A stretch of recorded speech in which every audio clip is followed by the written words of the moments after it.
નમસ્કાર મિત્રો, સ્વાગત છે તમારું આપણી આ યુટ્યુબ ચેનલમાં જેનું નામ છે ગુજરાતી જીકેની જમાવટ। આજના વિડીયોમાં આપણે વાત કરીશું મિત્રો ગત લોકસભાની ચૂંટણીની જે જાહેરાત થઈ તે પહેલાં ગુજરાત સરકાર દ્વારા જે છે તે મિત્રો ગુજરાત સરકારમાં કોન્ટ્રાક્ટ કર્મચારીઓની જે છે તે ડિટેલ મંગાવવામાં આવી હતી। એટલે કે ગુજરાત સરકારના અલગ અલગ જે 26 જેટલા વિભાગો સાથે જ મિત્રો ગુજરાત સરકાર હસ્તગત 65 જેટલા બોર્ડ નિગમો અને તમામ સરકારી જે વિભાગો છે તેમાં કામ કરતા કોન્ટ્રાક્ટ આધારિત કર્મચારીઓની માહિતી સરકાર દ્વારા ગત ફેબ્રુઆરી 2024માં મંગાવવામાં આવી હતી। માનનીય આરોગ્ય મંત્રી શ્રી ઋષિકેશભાઈ પટેલે આ અંગે મિત્રો સ્પષ્ટતા કરી હતી કે આગામી સમયમાં ચોક્કસથી મિત્રો આ કર્મચારીઓને કાયમી કરવાના અથવા તો તેમના પગાર વધારાને લઈ અને સરકાર દ્વારા કંઈક ને કંઈક જે છે તે જાહેરાત કરવામાં આવશે।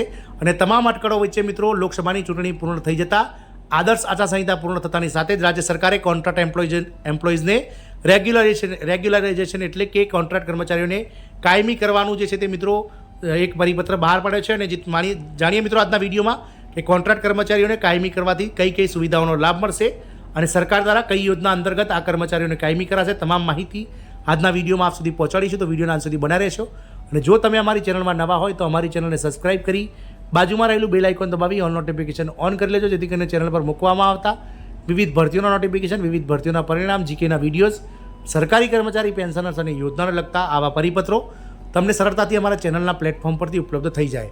તો મિત્રો કોન્ટ્રાક્ટ કર્મચારીઓ કાયમી થશે, મળશે આ વિશેષ સુવિધાઓનો લાભ।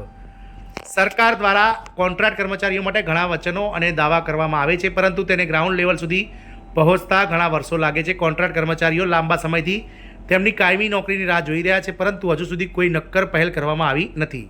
કોન્ટ્રાક્ટ કામદારો તેમની માંગણીઓને લઈને અનેક વખત રસ્તા પર ઉતરી આવ્યા છે। જોકે ઘણા રાજ્યની સરકારોએ કેટલાક નિયમો બનાવ્યા છે જેના હેઠળ કર્મચારીઓને નિયમિત કરવાનું સરળ બની રહ્યું છે। દરમિયાન હવે મધ્યપ્રદેશના નિયમિત કર્મચારીઓ માટે સારા સમાચાર આવે છે। એવું કહેવામાં આવી રહ્યું છે કે આચારસંહિતા બાદ સરકાર કોન્ટ્રાક્ટ કર્મચારીઓના હિતમાં મોટો નિર્ણય લઈ શકે છે અને તેમને નિયમિત કરવામાં આવી શકે છે।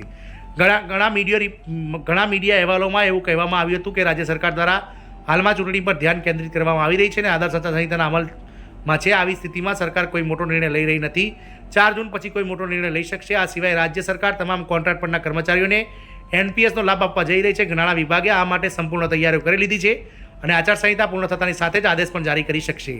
તમને જણાવી દઈએ કે હાલમાં કોન્ટ્રાક્ટ કર્મચારીઓને એકસાથે પગાર આપવામાં આવે છે, તેમને કોઈપણ પ્રકારનું ભથ્થું આપવામાં નથી આવતું। ઉપરાંત કોન્ટ્રાક્ટ કર્મચારીઓના પગારમાંથી કોઈ કપાત કરવામાં આવતી નથી, પરંતુ હવે સરકારે કોન્ટ્રાક્ટ પરના કર્મચારીઓને એનપીએસના દાયરામાં લાવવાનો નિર્ણય કર્યો છે, જેનો સીધો ફાયદો રાજ્યમાં લગભગ 1.5 લાખ જેટલા કોન્ટ્રાક્ટ કર્મચારીઓને થશે। હવે કરાર આધારિત કર્મચારીઓ સરકારના આદેશની રાહ જોઈ રહ્યા છે। મિત્રો તમને જણાવી દઈએ કે રાજ્યની ભાજપ સરકારે તેને લાગુ કરવાની વાત કરી હતી। અગાઉ પૂર્વ સીએમ શિવરાજસિંહ ચૌહાણે પણ કોન્ટ્રાક્ટ પરના કર્મચારીઓને લાભ આપવાનું આશ્વાસન આપ્યું હતું, પણ હવે નાણાં વિભાગે તેની તૈયારીઓ શરૂ કરી દીધી છે।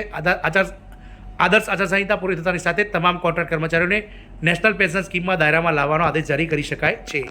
આ મિત્રો કોન્ટ્રાક્ટ એમ્પ્લોઈઝને કાયમી કરવાનું મધ્યપ્રદેશ સરકાર દ્વારા નક્કી કરવામાં આવી છે। ગુજરાત સરકાર પણ મિત્રો તમામ જે વિભાગો છે ગુજરાત સરકારના 26 જેટલા અલગ અલગ ગુજરાત રાજ્ય સેવા, પંચાયત સેવા અને ગુજરાત રાજ્ય હસ્તગત 65 જેટલા બોર્ડ નિગમમાં કુલ જે 7 લાખ જેટલા જે કોન્ટ્રાક્ટ આધારિત કર્મચારીઓ કામ કરી રહ્યા છે તેમની માહિતી ગત ફેબ્રુઆરી મહિનામાં સરકારે મંગાવી લીધી છે અને હવે આદર્શ આચારસંહિતા પૂર્ણ થતાની સાથે જ ગુજરાત સરકાર પણ મિત્રો પોતાની હરકતમાં આવશે અને ક્યાંક ને ક્યાંક મધ્યપ્રદેશ સરકારની જેમ ગુજરાત સરકાર પણ આ કર્મચારીઓને કાયમી કરે તો નવાઈ નહીં।